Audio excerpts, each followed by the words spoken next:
అందరికీ నమస్కారం. శ్రీ గురుభ్యో నమః. మహాస్వామి వారి వాక్కు వేదవాక్కు అని తెలిపే ఈ అనుభవాన్ని ఇప్పుడు మనం చెప్పుకుందాం.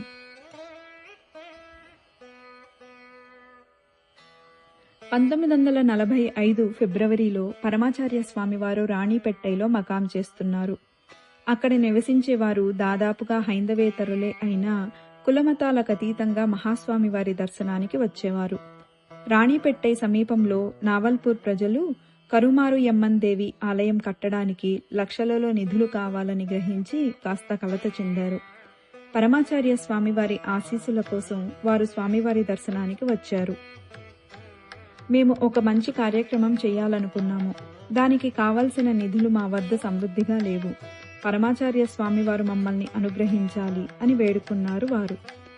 స్వామివారు కొద్దిసేపు మౌనం వహించి, కోవెల అమ్మవారికి కదా, ఆమెయే చూసుకుంటుంది అని చెప్పారు. అందుకు వారు, మాకు ఆ నమ్మకం ఉంది, కానీ కావలసిన ధనంలో 25 వంతు కూడా సేకరించలేకపోయాము అని బదులిచ్చారు. అందుకు మహాస్వామి వారు, నేలపై 4 అడుగుల ఎత్తున నిర్మాణం చెయ్యండి అని చెప్పారు. మరి గోపురం, విగ్రహాలు, కుంభాభిషేకం మొదలగు వాటికి ఎలా అని అడిగారు వారు.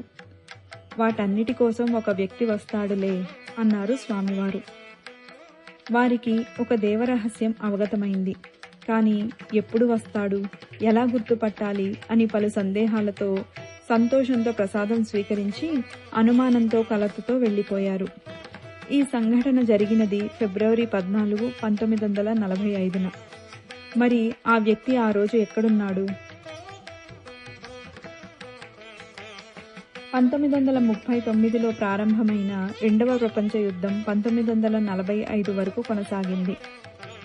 అలీనా సేనలు బర్మాలోని ఐరావతి నది వద్ద జపాన్తో తలపడుతున్నాయి. జపాన్ సైన్యం తూర్పు ఒడ్డున, అలీనా సేనలు పశ్చిమ ఒడ్డున పోరాడుతున్నాయి. అలీనా సేనలకు ఆ ప్రాంతము, ఆ వాతావరణము అంతగా అలవాటు లేదు. నదీ జలాల దగ్గర యుద్ధం చేయగల నైపుణ్యం కలిగిన వారిని ఇక్కడకు పంపించవలసిందిగా అలీనా సేనలకు నాయకత్వం వహిస్తున్న మేజర్ లండన్కు అత్యవసర సమాచారం పంపారు. అటువంటి యుద్ధ నైపుణ్యం కలిగిన బెటాలియన్ మడగకార్. ఆ సైనిక దళాన్ని వెంటనే ఐరావతికి పంపారు. భారత సైనికులను ఒడ్డుకు పంపి వారు నదిలోకి దిగారు. ఈ హఠాత్ పరిణామాన్ని జీర్ణించుకోలేని జపాన్ సేనలు రాక్షసులుగా మారి ఒడ్డున ఉన్న వారిని పిట్టల్ని కాల్చినట్టు కాల్చి చంపారు. ఆ ఊచకోతలో కేవలం ఒక్కరే బ్రతికి బయటపడ్డారు.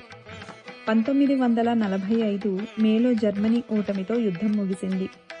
ఐరావతి యుద్ధంలో బతికి బయటపడ్డ మేజర్ నారాయణ స్వామి సైన్యం నుండి విరమణ పొందిన తరువాత భార్య చంద్రికతో కలిసి రాణిపెట్టైలో నివాసం ఏర్పరచుకున్నాడు.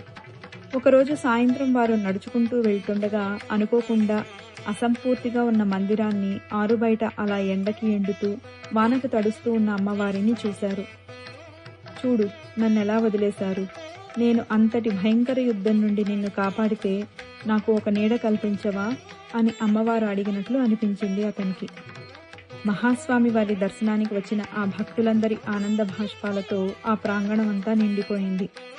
ఈయన మిలిటరీ మేజర్ నారాయణ స్వామి, ఆవిడ ఈయన భార్య. ఆలయ నిర్మాణాన్ని వారు పూర్తి చేసి కొద్ది రోజుల క్రితం కుంభాభిషేకం కూడా చేయడానికి ముందుకు వచ్చారు. అచ్చం స్వామివారు చెప్పినట్లుగానే. పరమాచార్య స్వామివారి కరుణా కటాక్షం ఆ దంపతులపై ప్రసరించి వారిని పునీతులను చేసింది. అపార కరుణా సింధుం జ్ఞానదం శాంతరూపిణం శ్రీ చంద్రశేఖర గురుం ప్రణమామి ముదాన్వహం. శంకరం లోకశంకరం శంకరం పాహి శంకరం. స్వస్తి.